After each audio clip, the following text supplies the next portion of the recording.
Hi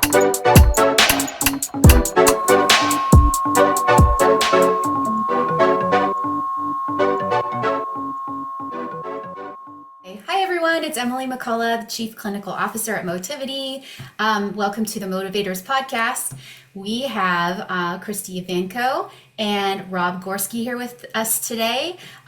Real quick, Christy, could you introduce yourself, and then Rob? Yep. Hi, I'm Christy Ivanko. I'm with Motivity, which is founded, funded, and fueled by research. And I'm a BCBA, and I have been since 2012, but I also am a parent of a child with autism, or actually he's an adult now with autism. And that's kind of how I got into this space. So my child is 19. Actually, I have 3 children, one on the spectrum who is now 19. Now, Rob, we have Rob here today because he's also the Autism Dad. And Christy and I were saying before that we could say we're the Autism Moms. So Autism Moms talking to the Autism Dad. So Rob, welcome to the podcast, and thank you so much for being here. Could you tell us a little bit about yourself and your journey so far? Yeah, sure. Thank you for having me. My name is Rob Gorski, and I have 3 autistic kids. My oldest is 24. He goes 24, 18, and almost 16. I started out when my oldest was first diagnosed in 2005. He had a very rare form of autism that was regressive. It's called childhood disintegrative disorder. Mm-hmm. And I was kind of struggling with that. And so I started what I thought was private, thing online, a website that I thought was like my private journal. Nobody could read it. And it was not the case. And people started reading it. And I discovered that sharing the story of what we went through was therapeutic for me as a dad, but it was also really helpful for the parents out there who were sort of in a similar place and not knowing where to go, or anybody else who was dealing with something similar. And I'd never met anybody else who had autistic kids back then. And, it kind of evolved over the years, and it's become something now where my kids are involved. And I mean, my kids are older, but they all play roles in things. And, Emmett is my little podcaster. He likes to do the podcast stuff. Elliot likes to do the on-camera stuff. Gavin is, doing his transition into his adult life. So he's kind of doing his own thing, but I think it honestly kind of saved me, to be completely honest. It was sort of purpose for the pain. It was something that allowed me to make something positive come from all of that struggle, and everything. I was originally called Lost and Tired. And then when I went through my divorce and it was just me and the kids at that point, it was kind of a new story. So I found the Autism Dad because it was what URL was available, and then I could match it up with all the social media things. So it wasn't meant to be pretentious or something like that. It was just what was available at the time. But I bet that was a little helpful. I mean, that's a very common thing, actually, divorce and autism. Yeah. It's such a difficult thing. You either, I guess, come together or you don't. Yeah. So I can see that being like a big change in your story. Yeah. And it was, I just wanted to kind of change the direction of things. And as my kids were getting older, it became more about my journey, I guess, as a parent, what I'm learning and the mistakes that I've made. And, so it was fitting, I think, and it was the right time to do that. So we're happy to call you the Autism Dad. Well, thank you. Rob. Yeah, I mean, you have a podcast, you have social media following, YouTube, correct? And then I remember you had a blog, and isn't that how it all started? Yeah, the blog has there's nothing's chunks private of it. On the internet. Well, right? Yeah, I didn't know that back then. I didn't know that back then. There's chunks of it there's like a 6-month period of time that's missing, because I ended up merging the 2 sites together so that it was like one cohesive story instead of trying to manage 2 different sites. And I lost the 6 months right after I became a single dad. And it wasn't on purpose. It was lost in the data merger. But there's something like 14,000 500 posts, I think, that document sort of the journey along the way. But I was writing like 12 times a day, and some of them are like a paragraph, right? It's just like talking about the struggle going to the doctor or updating on, you know, what medical issues were a thing. And they're written in a way where it's more like writing in a journal, right? Where it's not necessarily like super professionally, you know, Grammar. published. Yeah, grammar. I was at the mercy of spell check on the phone or whatever, but it was just it's relatable, and it's sort of a window into our lives back then. And you know, I kind of burned out on it after a while because it was just a lot of writing, but trying to force myself back into it because it really does it's a really good self-care thing for me, you know. Sometimes, and it's interesting that you say that, because I think sometimes writing is self-care for people, and then sometimes reading is self-care for people. And I know a lot of people, and then sometimes none of it is. Like, I'm not a person who wants to jump on the internet and read anymore. I think it just upsets me more. I happen to have a very good friend who is that type of person, and I just sort of cathartically take what she does. But I think probably people reading your blog was some way and able for them to maybe connect with you and cope with what was going on. So maybe some people do it by writing like you do, and some by reading, and that's probably how they ended up finding you, just really looking for that. Yeah. And you know, I think I mean, as far as like how it all got started, I think it just happened to be kind of a perfect storm scenario, right? Because like nobody was talking about this stuff publicly back then. So if you looked things up on the internet, it was just, you know, Rain Man reviews or like clips on YouTube or something. And then, you know, I was very good at like categorizing everything, right? So there were tags and stuff. So I thought I would be able to go back and like, you know, find specific things for myself later. I didn't realize that was like SEO kind of stuff. And so like Google tracked that. And so when you would look up autism, you would end up being directed to my blog. And so I got like all of that traffic by default. And so it was totally unintentional, and it just sort of, I guess, right place at the right time and a little bit of ignorance on my part, and here we are. That's great. It's great that you're able to be such a support and a light and someone to validate other people's experiences, being a parent of children on the spectrum. I know I enjoyed getting to know your family a little bit through social media, and I think other people would also connect with that. Now, our audience that usually listeners of the Motivators podcast is a lot of professionals, and professionals like sometimes like Christy and I, we're also parents of children with autism, but most professionals are also parents of children, and professionals that go into this field, a lot of them go into this field because they really care and want to help families, and navigating treatment, navigating parent interventions and training sometimes is challenging, just with the dynamics of going into the family culture and household. I'd love to talk to you a little bit about some of your experiences there and any insights that you have for professionals. Sure. Yeah, so I guess what are some of your experiences? I thought that was a question. That was a question. So I don't think there's a day go by. I don't think there's a day that goes by where I don't get asked if my kids were ever in like ABA therapy, and they weren't. And not because I had like a fundamental issue with it. It wasn't available to us back then. And it was never even on my radar until like later on in this journey. And I think at least one of my kids, I think, would have really benefited from it, having a better understanding of it now. But you know, we utilized, I mean, all my kids were in speech therapy, occupational therapy, physical therapy. We have all three have Ehlers-Danlos, right? So it's that low muscle tone and that kind of stuff. So we're always working on that. My youngest was non-speaking until he was 4.5. So there was a lot of, you know, intervention in place at the time to try and help him find speech, right? and at the time it was like make him talk kind of was like the thing.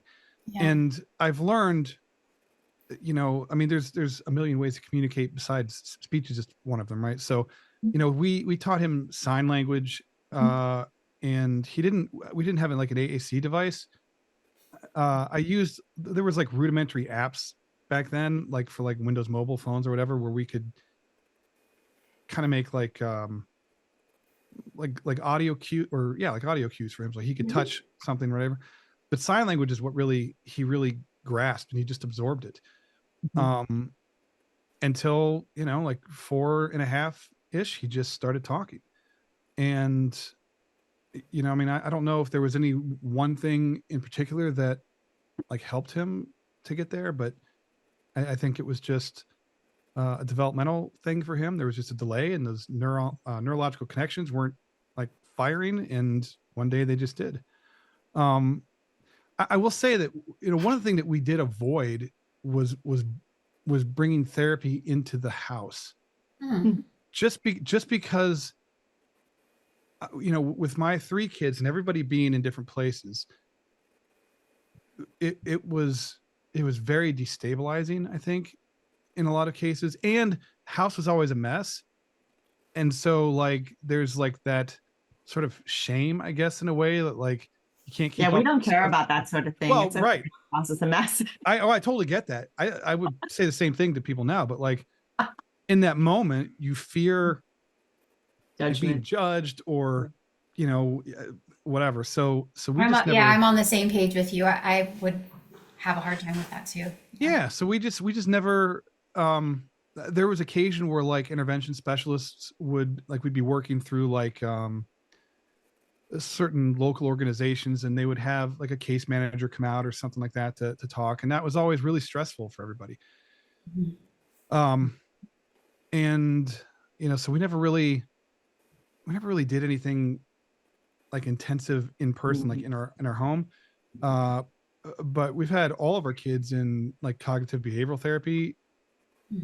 Even when my 2 youngest were born, we had them in therapy from when they were able to really benefit from it on, just to make sure that like they weren't falling through the cracks. My oldest was very high needs, and it's easy to have that sort of drowned everybody else out, right? So we just try to keep on top of everything. But we would have there were plenty of weeks for years on end where we would have a dozen appointments a week between the 3 kids. And between my house, the Cleveland Clinic, Akron Children's Hospital, like we were always going somewhere, and it was exhausting. It was definitely exhausting. I don't know if did I answer your question? Yeah, I mean, I think one of the things, I guess I left the question very broad, so I can give some more specific questions. That is definitely an experience that most parents have. I know I experienced having therapy in the home and in a clinic, and I agree with you, Rob. Like it was stressful for me to have it in the home because it's also, that's where you're like talking on the phone with your mom, and there's like drama happening you have somebody there that's kind of like can overhear, and you just don't feel like you can.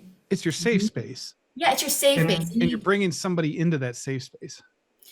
Right. Yeah. And so having it at a clinic, I thought was definitely less stressful, although, just having to get there and the traffic and like then picking them up added a different kind of stress. But I guess my question is, for parents that have different needs, like Christy said, that's fine, come on in, we don't care. Like every family has a different culture. Oh, go ahead. No, actually, mind you, I meant we as the professional don't care. I know that I care actually, although we did do ABA therapy right here in the room that I'm in, which you can't see.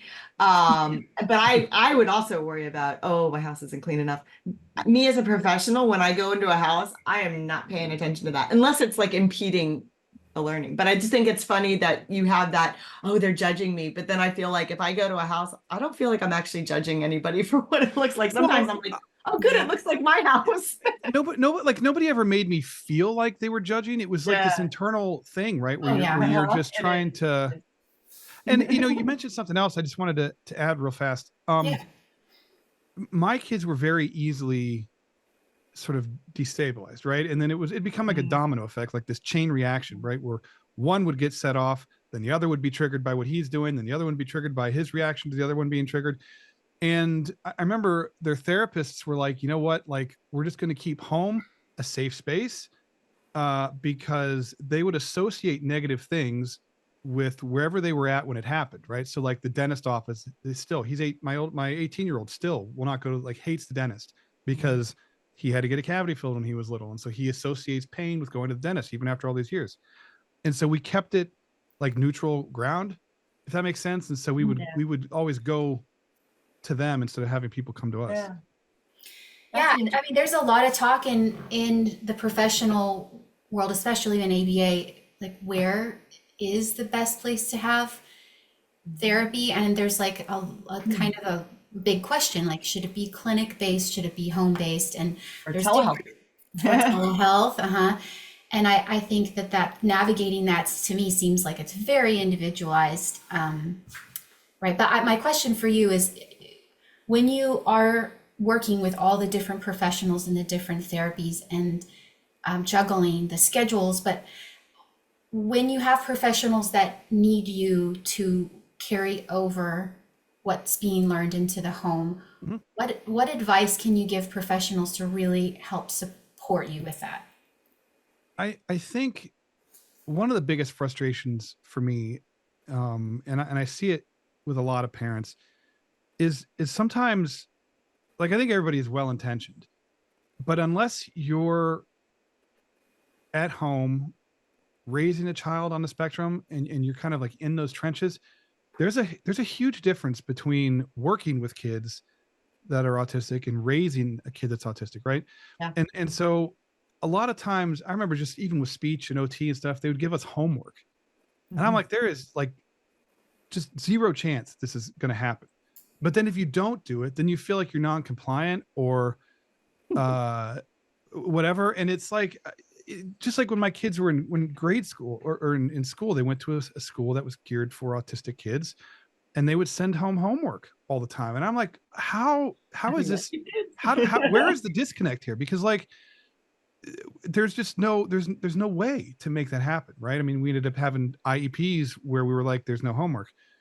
But I think there's a big difference between learning about it and living it, if that makes sense. And there's roles for both, but sometimes the expectations, I think, maybe aren't, or maybe a little bit higher than what is realistically practical. Because like, there's plenty of times where it's like, rolling out of bed is the victory for the day, right? I had 3 kids when I woke up, went to bed, there's still 3 kids, so I haven't lost anybody. Like that's the victory for the day. That is a victory. And to have to try and like practice this and do this and do this. I mean, like everything that we would do would be sort of incorporated into like daily life, but having some kind of like structured anything that fell outside of that very fragile balance that we had was just disruptive, and it was frustrating. And then when you can't hit that mark, you feel like you're failing.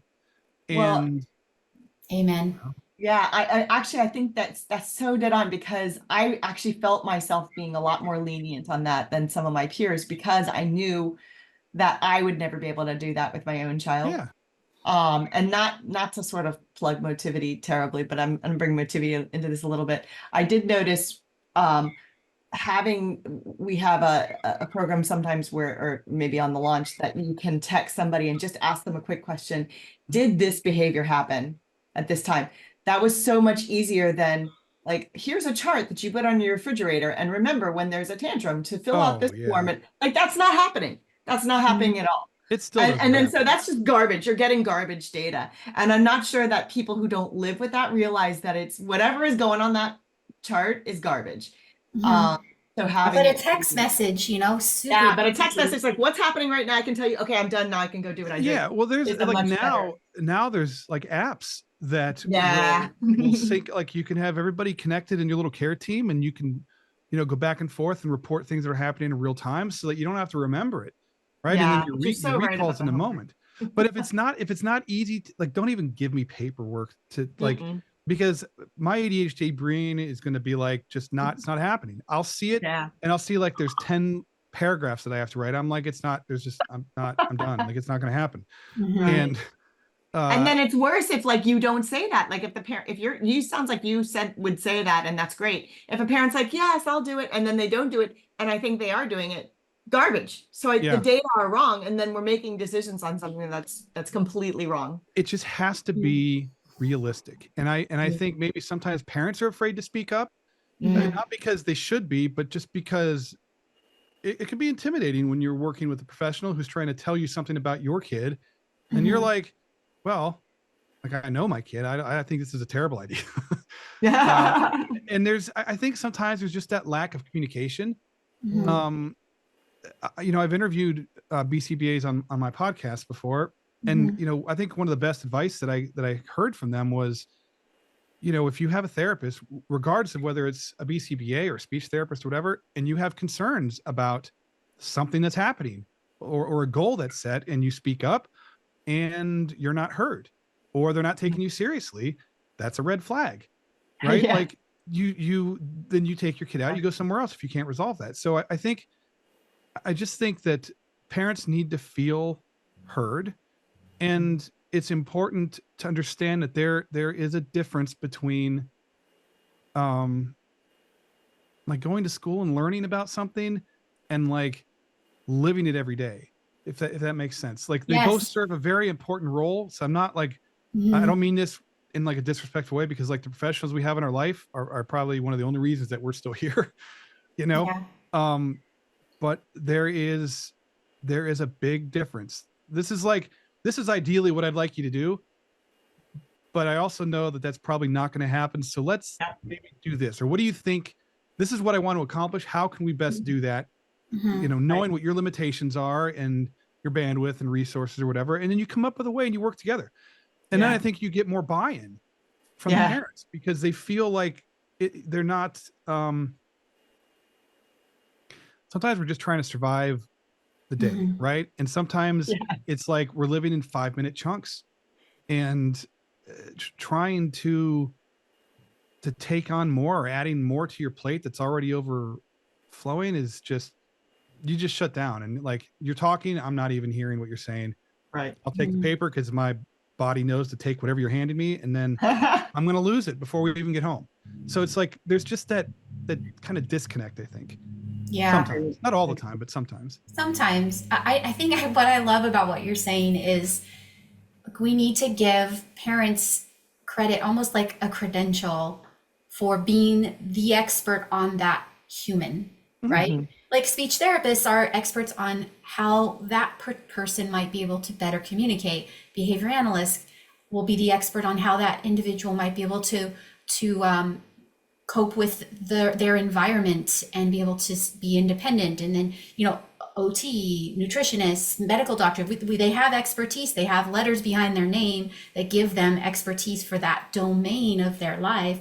But the parent is like, I have expertise on that whole child, and Like being you able can to. say you got your DAD somewhere. Yeah. Well, that's a great, yeah. And I think it's just finding ways of working together in meaningful, practical, realistic ways, because like the person at the office, they'll be with your kid for an hour or 20 minutes, whatever the Yeah. appointment is. In And a then different environment, where in your a child is controlled completely environment different. where it's not chaos, and Mhm.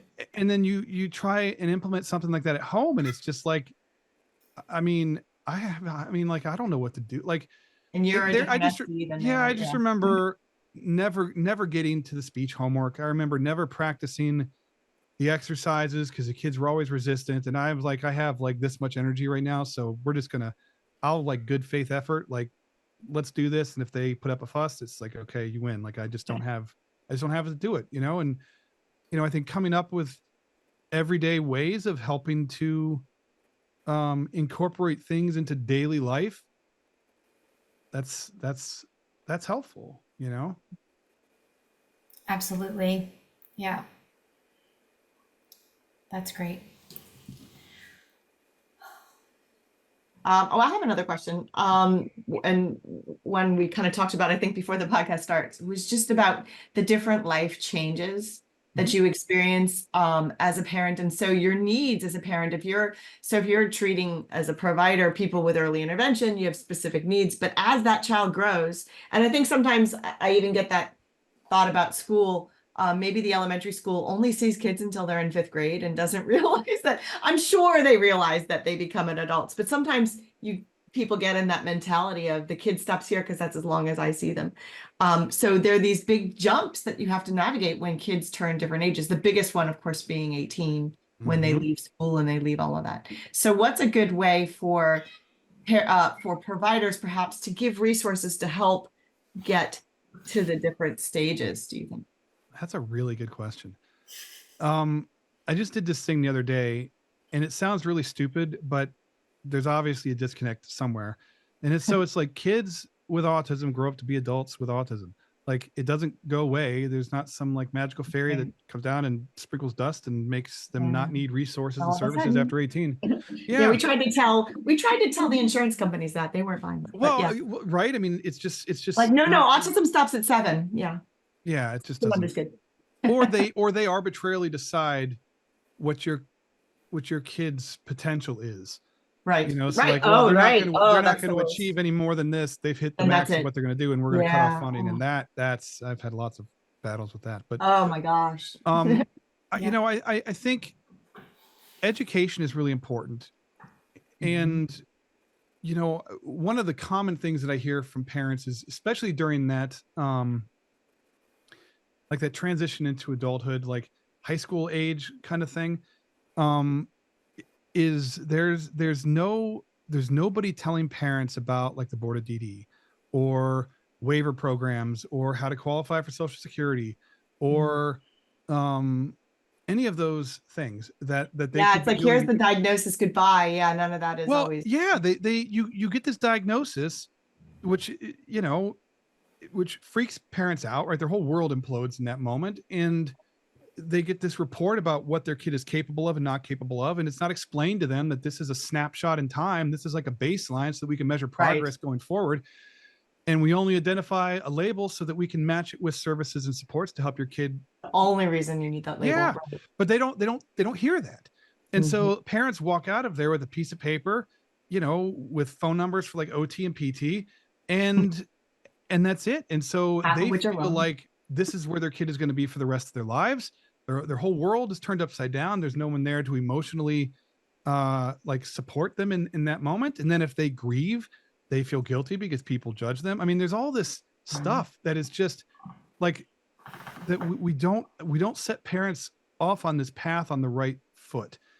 And, you know, it just takes a couple of minutes to like, you know, it's going to be okay. This is just where they are right now. You know, all kids make progress. It just depends on, you know, every kid's different, but like, but when they're making that transition into adulthood, I'm going through that twice now, and it's awful. Like, it is awful. You know, as hard as things were when my kids were little, it was hard in a different way, but like everything changes. Like they drop off of, like my chart. We have my chart here to connect like all their medical records. I lose access to that on his 18th midnight on his 18th birthday. Wasn't even thinking about that. And so I go to make an appointment. I can no longer make appointments for him. You know, I can't. And you can't find out what was said in that appointment. Oh my gosh, that's the worst. Yeah. And you're like relying on them to tell you. And sometimes you can tell, they'll say, okay, my mom can be here with me, but especially if it's another gender, like my son didn't want me in there in the doctor's room with them. Yeah. Well, and they're like, my kid's therapist would refer to them as inaccurate historians, right? So like they'll take in information and then kind of regurgitate something that's just this mishmash of randomness that sometimes kind of is what was said, but then usually there's way more to the story than what you're being told. Yeah. And you know, like when my oldest was going through job training and going through the board of DD, like I was largely cut out. It was the first time that I've had to deal with that. And so like, I'm like, he doesn't, you can't give him information and expect that he's going to do something with it that he needs to, because it's not going to happen. Right. But it's like, well, he's 18, he's an adult, we're gonna, this and that, whatever. And it's like, yeah, but like I have to drive him there. So like I need to know what's happening. So there's things that I feel like we could educate parents about ahead of time to help them maybe start thinking about guardianship, or maybe just power of attorney. Cause I did power of attorney with my oldest, cause he's relatively independent, and I Right. just need to be able to like intervene in the event that something comes up, and I don't want to have to go to court, but I also don't want to strip him of his autonomy. So this just gives me the ability to do what I've always had to do for him, which is fine. And it works out for us at this point. But getting that Yeah, done. that's a really, so can you back up with Yeah. that? Because that's a really good point. I mean, I've always resisted guardianship because my son is autonomous, has a job, he Yep. drives, Yep. and goes to school, but there's so many things that I really do need to help with, like the things that you wouldn't expect. But power of attorney, I guess, is kind of the middleman for that. So if something blows up, you can sign something for him, or you can go in. Yep. Is that how it works? You can make medical Yeah. decisions if need be. Cause like my son, he can't, he doesn't understand, he has a lot of health complications. He just doesn't understand. Right. And Mhm. so the power of attorney gives me the right to have access to all the records. The doctors can talk to me. I can make and do appointments for him. I can schedule meds. I can make decisions about that kind of stuff with him when it's like relevant. Um, and I But always it's include, not guardianship, so you're not but it, taking away his right. autonomy. Yes. And to be honest too, guardianship is, I mean, it's necessary for some people. I totally get that, but Mhm. it is, Absolutely.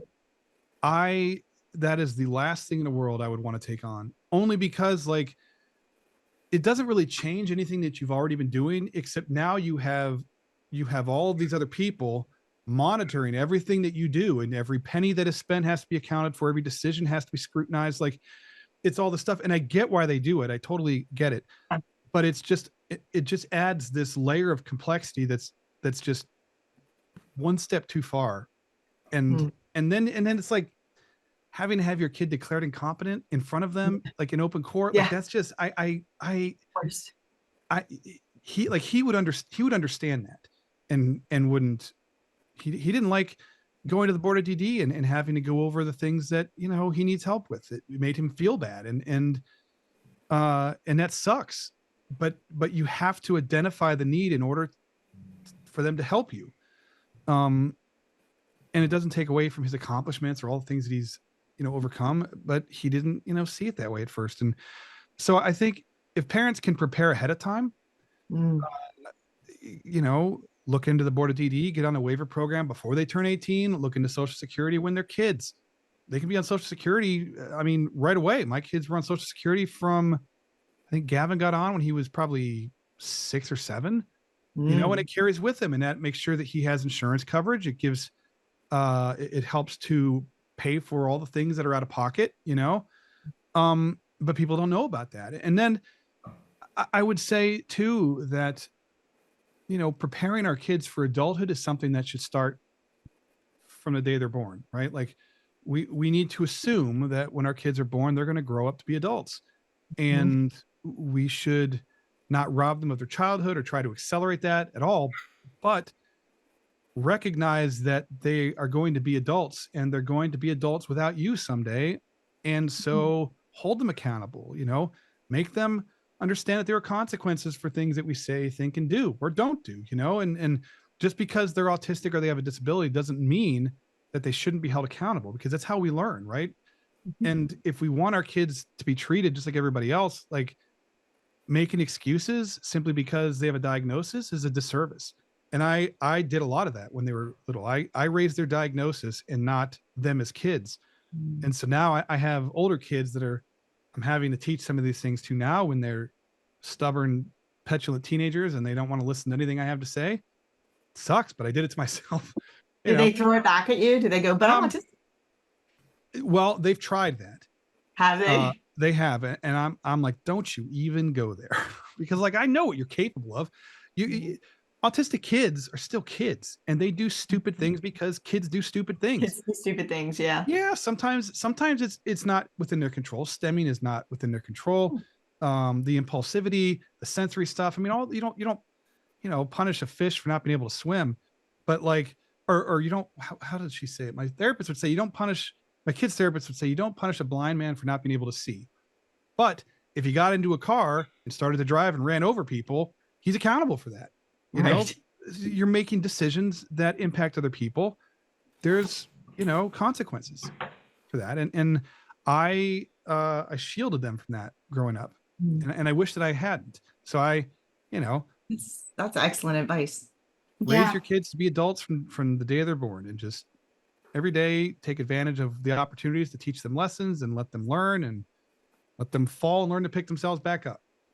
Yeah, and I think we can turn that to the professionals in Yeah, that absolutely. the way that we approach therapy, the way that we approach treatment should be right away from day one.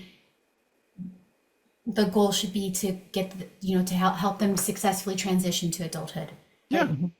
As a professional. But also, I think what made me think about another idea that, based on what you said, is also preparing the parent for that eventual time, and and using our language to within our treatment goals to say, okay, what goals can we create together as a treatment team that's going to prepare them for when they need to get a job, or for when they need to live on their own, or for be able to manage their own meals, or whatever they're going to be able to do as an adult, and constantly have that in the conversation.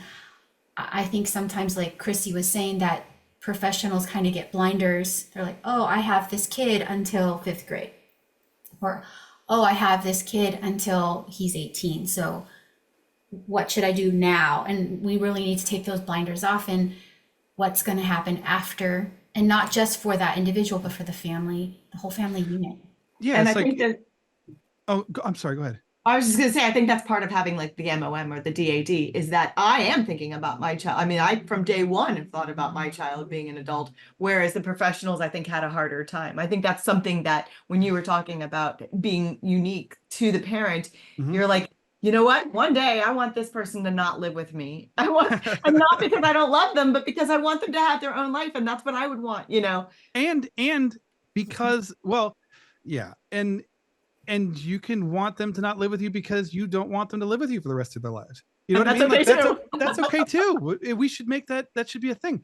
That should The be other okay. thing, yeah, that should be well, yeah, my oldest is getting ready to move out. We just started looking at touring group homes yesterday. And we need him to move out. Like, very open about that. And well, that's not true. I do feel bad about saying that to some extent, but it's also, he's outgrown the house. He's 24 years old. I mean, what 24-year-old wants to live at home? And it's very normal for him to be testing the boundaries and wanting to be the adult that he is. And it creates tension with his brothers and with me, and he's unhappy. He wants to move out. And so it's okay to want him to move out because it's what he wants for himself. And it just so happens that it's going to work out for us too. It gives everybody space to grow, and that's okay. You're allowed to. But it's feel also stuff. not something that you could have thought of 20 minutes ago. It's something that you had to think of when he was 6 or 3, or because you have to build to it. It's not something that you can all of a sudden, oh, he's 18, let's think about him moving out. Like, that's too late. Yeah. And I think the best, well, and I'm one of those people actually, because I was told he would never move out on his own. He would never be able to do anything on his own. And he's overcome so many things and proved everybody wrong. But, that's amazing. Just, you made the comment about the professional stuff, but, I think even parents too, though, like, sometimes if we're left to our own devices, we can go down rabbit holes that take us to well-intentioned, very misguided places, because we panic and we overthink and we worry. And I think that, working as a team and finding that balance and having good lines of communication with the support people in your life, that makes all the difference in the world. And recognizing that you are the expert as the parent, that you have control over what happens and what doesn't happen until your kids are old enough to manage it for themselves, and be confident enough to put your foot down if you have a problem, speak up if you're concerned. And professionals should not, maybe try not to take it personally, because it's not easy for parents to speak up, you know, and parents, be respectful. You mean bees with honey, right? Like, but you know, I think open communication and, you know, having that relationship and being as involved as you can in whatever therapies that your kids are at. Like, don't just drop them off and then pick them up like soccer practice or something. Like, they involve yourself so that you know what can you do at home, what kind of things can you implement to kind of carry some of those lessons over and continue that continuity and making sure things are consistent, whether it's with school or at home or at therapy or whatever. And I found that took a lot of the sting out of some of that stuff, and having so many kind of cooks in the kitchen at times, it can be a little overwhelming. But um that communication is huge, huge, huge, huge in both directions. Yeah, absolutely. I think this is a really good time to wrap up our conversation. Mhm. I think this what you just said right now is really great advice. Would you mind sharing some of the ways that people can find you in all the Sure. different things that you do? Kind of just give us some I can places make to it go. super easy. Yeah, yeah. Go ahead. Just go to the autismdad.link, link. I have everything connected there, and you can find the See that on- podcast and all, like the blogs and social media, and you can contact me, or you know, whatever you need. That's one place you can go, and all the information can be found there. That's great. We'll put that in the show notes too. Thank you. Thank you so much for your time. And Christy, thank you also for joining today for the podcast. And have a great week, and we'll see you guys next time. Thanks.